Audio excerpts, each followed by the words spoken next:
So I'm going to be reading from The Things I Don't See, which is my new novella, which has a beautiful cover that was created by Leslie Sylvia, who's around the corner somewhere. But the cool thing about it is a couple of my friends who were at AWP, the conference up in Minnesota, this past week, they went to the publisher's table and they took pictures of it, like it's there with my publisher, the other books from my publisher.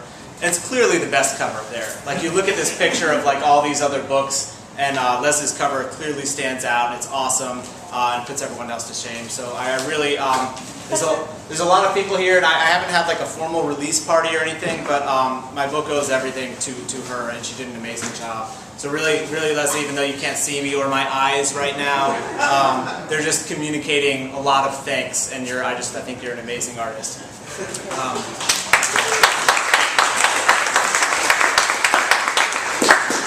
So I'm going to be reading sort of, well, it's an excerpt, but it's a couple of different excerpts kind of mashed together. So I don't know how this is, it's my hope that it sounds like really seamless and that it feels like it's supposed to be this way, but it's really pieces taken from little different sections of the book. So hopefully this is intriguing for you and it doesn't seem odd at all. And again, I'll try to keep it above a whisper. I'm sort of a whisper reader.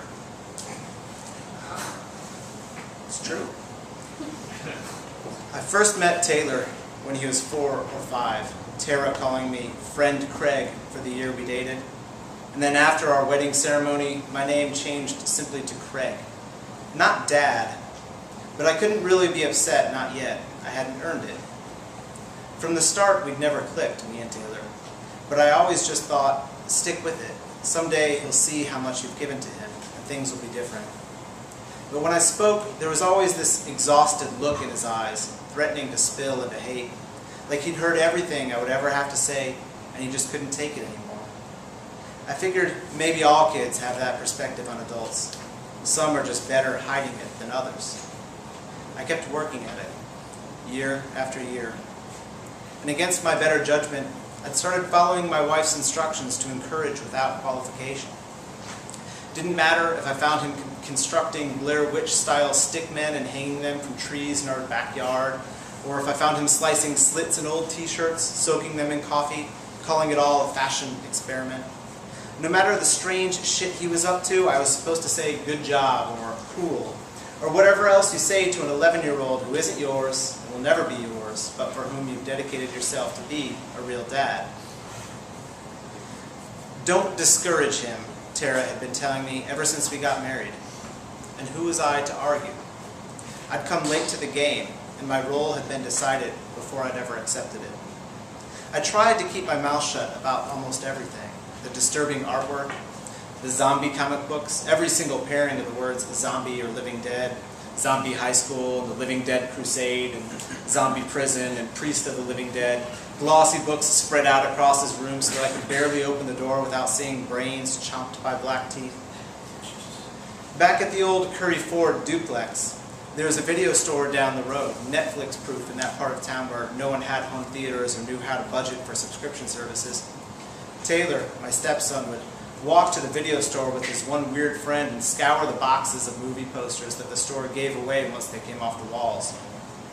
Doll Man versus Demonic Toys, Saw 4, Hostel, 4-foot-tall images of severed feet, toys with flamethrower hands. He hung them around his bedroom, every square inch of the teal wallpaper covered by serial killer posters. It got to the point where I wondered, does this kid have any activities that aren't murder-related? But I let him do it. One day, driving home from work, I saw a sidewalk chalk drawing of an evil Mickey Mouse disemboweling Donald Duck. The intestines had stretched from our house, Donald screaming in agony as his insides were yanked from his feathery stomach, down the sidewalk for at least a quarter mile. Blood droplets drawn in red chalk and splashing into every driveway on the subdivision's Central Avenue. The whole violent mural ending in a gleeful Mickey Mouse in the center of the road with the intestines hanging out of his mouth like sausage links. I knew it immediately, Taylor's work. But worse, I remember the time that I helped him and his friend tie hooks to fishing lines, so they could sit at the edge of the dock and try to catch a fish. This was back in the days of the duplex off Curry Ford also, and it was a shitty swamp lake at the development's far end where there were probably more plastic bottles swimming in the water than fish. But I handed the kids a package of American cheese slices and showed them how to slip balled up cheese onto the hook. This could be great, I thought. A great afternoon activity. But when I came back to check on the two of them, Taylor was picking at a sloppy pile of fish guts and bones on the gravel. "We caught one," Taylor said excitedly. "We caught lunch for the cats." They'd pulled the fish out of the water, and then they dropped it onto the parking lot to watch it flop. Then they'd used the remaining cheese to lure over the stray cats that roamed the development, and they watched the fish get torn to shreds. Taylor's friend looked sick to his stomach, as if he'd expected the feeding to be something more cartoonish, a slapstick moment from a Tom and Jerry episode rather than a nightmare of scales and slime and translucent chunks. Taylor, on the other hand, looked like he wanted to catch another fish and try it again. I have dozens of memories like this, so I try not to ever mention these sorts of moments to his mother, to even think of them. Because I was a boy once too, a terrible little bastard. Years later, maybe I found a way to reconstruct the narratives so that I'd always have something to blame. The cross-country moves, my father's alcoholism. I figured that a new house here would mean a stable family and better friends for Taylor. But here's something I didn't consider.